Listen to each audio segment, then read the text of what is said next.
Hello guys, मैं प्रियल आपका बहुत बहुत स्वागत करती हूँ आपके अपने इस चैनल पे प्रियल मैम रीजनिंग के अंदर। तो बहुत समय से मतलब 2 से 3 दिन हो गए लगातार बहुत सारे स्टूडेंट्स के कमेंट्स आ रहे थे कि मैम प्लीज ऐसा वीडियो बनाइए जिससे कि पता चले कि फेज 3 के लिए हमें किन किन चीज़ों पे फोकस ज़्यादा करना है, कौन से टॉपिक्स ज़्यादा बार पूछे जा रहे हैं या फिर कौन से वो क्वेश्चन है जो रिपीटेड तौर पे हमारे एग्जाम में आ रहे हैं, जिससे कि हमें फेज 3 में एग्जाम क्लियर करने में थोड़ी आसानी हो जाए।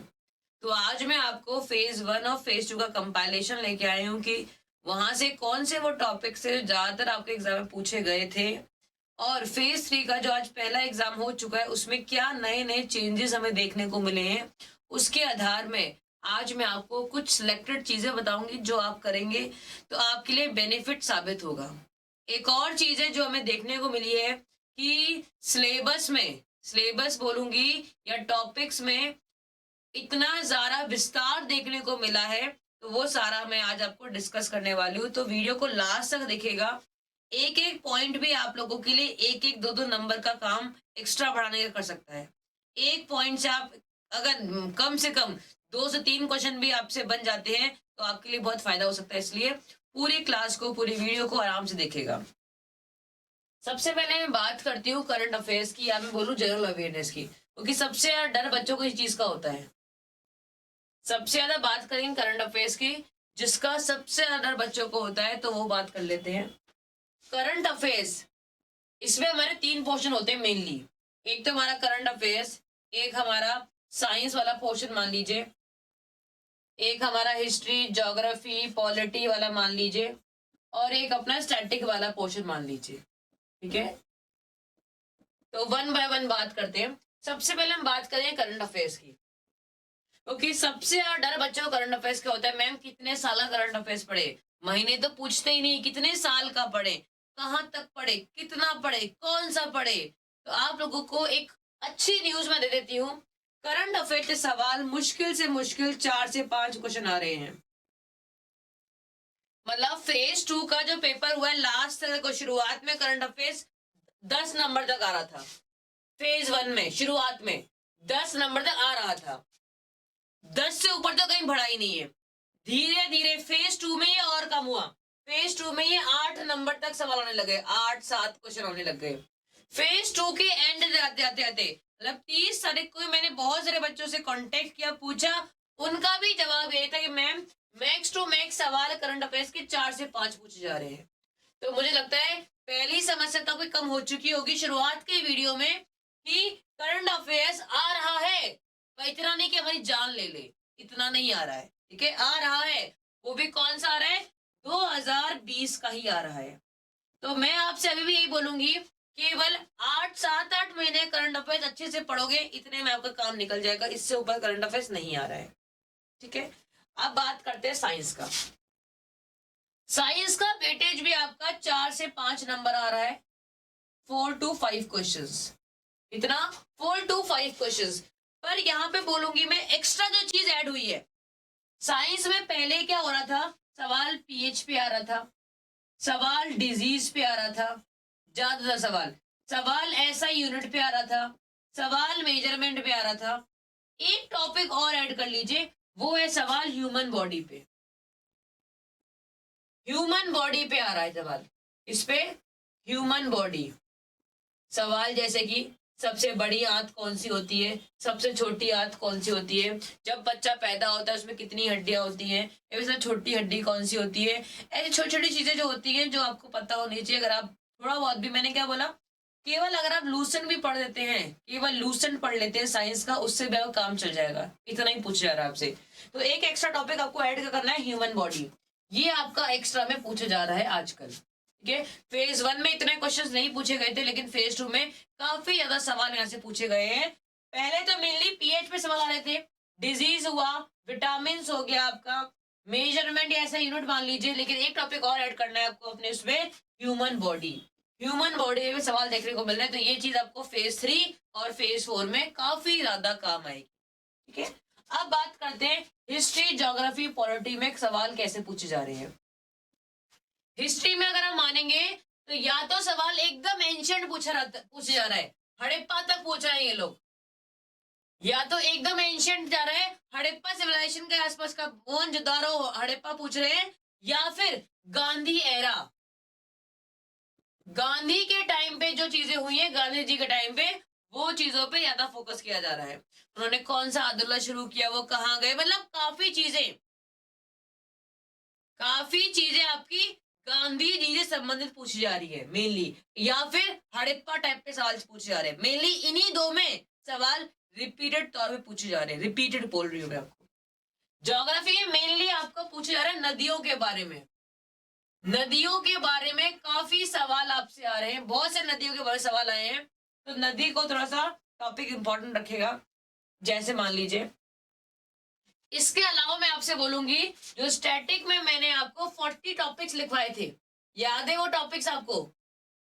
स्टैटिक में मैंने आपको 40 टॉपिक्स लिखवाए थे, वो 40 टॉपिक्स पे आपका बहुत सवाल आ रहे हैं, बहुत ज्यादा सवाल। जैसे कि कॉन्स्टिट्यूशन के बारे में सवाल आ रहा है, आर्टिकल में बहुत सवाल आ रहे हैं, बहुत सवाल आ रहे हैं, हेडक्वार्टर पे तो इतने सवाल आ रहे हैं पूछो ही मत। एक सवाल लिख लीजिए, एक सवाल है मिसाइल्स, मिसाइल्स पे सवाल बहुत आ रहे हैं।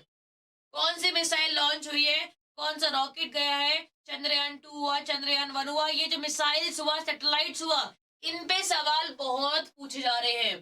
तो मिसाइल्स हुआ आपका, सैटेलाइट्स हुए, इन पे कुछ भी बनाओ लास्ट 2 से 3 साल के अंदर अंदर वो चीजें बहुत पूछी जा रही है आपसे, तो इन पे फोकस रखिएगा।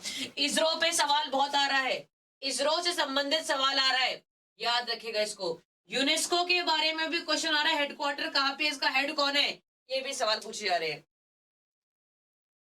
तो आपको मेनली क्या याद रखना है, एक्स्ट्रा में ऐड क्या करना है आपको, ह्यूमन बॉडी को ऐड करना है, यहाँ पे नदियों को ऐड कर लीजिएगा, एंशियंट और आपका हो गया गांधी जी वाले टाइम का जो हिस्ट्री होती है उसको ध्यान दीजिएगा। इसके अलावा मैंने आपको स्टैटिक के क्या बोलूं, जीके के मोस्ट इंपॉर्टेंट 40 टॉपिक्स करवाए हैं, मोस्ट इंपॉर्टेंट 40 टॉपिक्स है, उनको ध्यान में रखिएगा, बहुत काम आने वाले हैं वो आपके टॉपिक्स। सवाल मेनली उन पे पूछे जा रहा है। मैं बता रही हूँ, अगर आप इतना कर लेते हो, इतना कर लेते हो, आपका 30+ नंबर बनना है जीके के अंदर। मुझे लगता नहीं, इससे बड़ी बात मैं बोलना नहीं चाहूंगी, इससे बड़ी बात नहीं बोलूंगी, ठीक है। अब बात करते हैं रीजनिंग में क्या एक्स्ट्रा पूछे जा रहा है, रीजनिंग में किन चीजों में फोकस ज्यादा किया जा रहा है, कहां कहां से सवाल हमें एक्स्ट्रा देखने को मिले हैं। पहले बता the common topics, Venn diagram ढंग से करके जाएगा, 2 सवाल पूछे जा रहे हैं वेन डायग्राम से, पूछे ही जा रहे हैं। डाइस को ढंग से करके जाना है, पूछा ही जा रहा है सवाल। एनालॉजी हुआ, सीरीज हुआ, इन पे सवाल हद मार के आ रहे हैं। किसी के सेट में तो 3 से 4 सवाल भी पूछे गए हैं, ऑड वन आउट हुआ इन टॉपिक्स पे। डायरेक्शन पे सवाल पूछा जा रहा है, डाइस हो गया, ये सवाल तो वो है जो फेज 1 से फेज 2 में रिपीटेड पूछे जा रहे हैं। अब बात करूंगी फेज 2 से आते आते कुछ वो टॉपिक्स जो आपके एग्जाम में बार बार ऐड हो रहे हैं धीरे धीरे करके, वो टॉपिक जरा देख लीजिए। स्टेटमेंट एंड कंक्लूजन ऐड हो गया आपके में, स्टार मार्क कर लीजिए, एक सवाल यहां से आएगा। स्टेटमेंट कंक्लूजन याद रखना, कथन निष्कर्ष, बहुत बच्चे कन्फ्यूज होते हैं स्लॉगिज्म में और कथन निष्कर्ष में, दोनों अलग चीजें हैं। स्टेटमेंट कंक्लूजन आपको पढ़ के जाना है, साथ साथ आर्ग्यूमेंट भी पढ़ के जाना है, इन दोनों टॉपिक आपसे ज्यादातर पूछा जा रहा है। इसके अलावा मैट्रिक्स से सवाल आ रहा है, सवाल आपका मैट्रिक्स से भी पूछा जा रहा है, दिमाग में रख के जाइएगा। इसके अलावा सवाल आपका ऑर्डर पे आ रहा है, ऑर्डर मतलब ये इससे मोटा है, वो इससे मोटा है, सबसे मोटा कौन हुआ, इस टाइप के सवाल जो बनते वो भी आपसे काफी ज्यादा पूछे जा रहे हैं। तो ये वो टॉपिक्स हैं जो एक्स्ट्रा में ऐड हुए हैं आपका किस चीज के अंदर, रीजनिंग के अंदर। जो कॉमन टॉपिक्स आते हैं वो तो आ ही रहे हैं, इसके अलावा आपका ये टॉपिक्स भी ऐड होते जा रहे हैं। Statement conclusion, argument, matrix, order वाले सवाल, इनको एक्स्ट्रा फोकस में करना है, क्योंकि ये क्वेश्चन आपके कम से कम 5 क्वेश्चन आपका ऐसा पूछे जा रहे हैं, 5 क्वेश्चन, समझ रहे हो, 5 क्वेश्चन, 30 बजे 5 सवाल इन्हीं पे आ रहे हैं आपके, तो इनको आपको ज्यादा फोकस करना है, याद रखिएगा। समझ में आ गया। अब बात करते हैं मैथ्स की। मैथ्स में वो कौन से टॉपिक है जिन पे एक्स्ट्रा फोकस दिया जा रहा है। सबसे पहले अर्थमेटिक में तो मैं बोलना चाहूंगी नहीं, अर्थमेटिक का सभी कुछ आ रहा है। अर्थमेटिक के वही कॉमन टॉपिक्स हैं जो मैंने आपको करवाए थे शुरुआत में। शुरुआत में एक वीडियो मैंने बनाई थी मैथ्स के इंपॉर्टेंट टॉपिक्स की, वहीं से टॉपिक आपका उठ के आ रहा है, वहीं से। जैसे अगर रेशो मान लो तो रेशो में नॉर्मल रेशो आ रहा है प्लस इनकम वाले सवाल ज्यादा पूछे जा रहे हैं। परसेंटेज का मान लो, परसेंटेज नहीं, पार्टनरशिप के भी बेसिक सवाल आपसे आ रहे हैं। 3 पार्टनर से डिवाइड हो गया पैसा, वही चीजें सवाल आ रहे हैं। बोट एंड स्ट्रीम के क्वेश्चन पूछे जा रहे हैं आपसे। टाइम एंड डिस्टेंस में सवाल मेनली ट्रेन के आ रहे हैं, ठीक है। इसके अलावा प्रॉफिट एंड लॉस में सवाल कुछ ही है। डिस्काउंट को मिला के जो एमआरपी पे सवाल आते हैं, डिस्काउंट एमआरपी को मिला के सवाल आते हैं, वो आ रहा है, या फिर साइक्लिक जो सवाल आता है वो आता है मेनली। मेन बात है एडवांस की, एडवांस में क्या पूछा जा रहा है। ट्रिग्नोमेट्री पे सवाल ज्यादा आ रहे हैं, ट्रिग्नो पे। कौन से वाले ट्रिग्नो के? बेसिक फॉर्मूले वाले। फॉर्मूले आपको याद होने चाहिए, प्लस क्वाड्रेंट पता होनी चाहिए।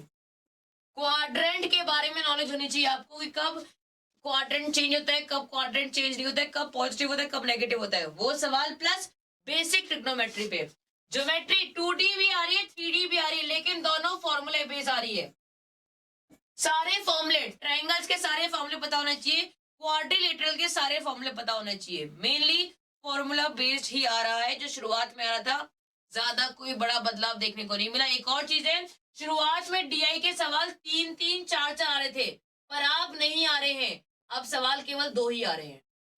डीआई के सवाल शुरुआत में 3 भी पूछे जा रहे थे, 4 भी आ रहे थे, पर अब डीआई के सवाल फेज 2 में सब जगह 2 ही सवाल पूछे गए हैं। तो फेज 3 में भी ऐसे ही पूछे जाएंगे, ठीक है। तो ये था पूरा आपका एक्सपीरियंस, बताया मैंने फेज 1 में क्या क्या चीजें पूछी गई, फेज 2 में क्या क्या चीजें पूछी गई, और फेज 3 में क्या चीजें पूछी जा सकती हैं। तो आपको इसी के अकॉर्डिंग काम करना है, इसी के अकॉर्डिंग चलना है। मैंने क्या बोला था, 75 नंबर लेके आना, ज्यादा बड़ी बात नहीं रह जाएगी। ये याद रखना, केवल आपको पता ये होना चाहिए कि कहाँ पे कौन सा सवाल करना है और कौन सा सवाल छोड़ना है।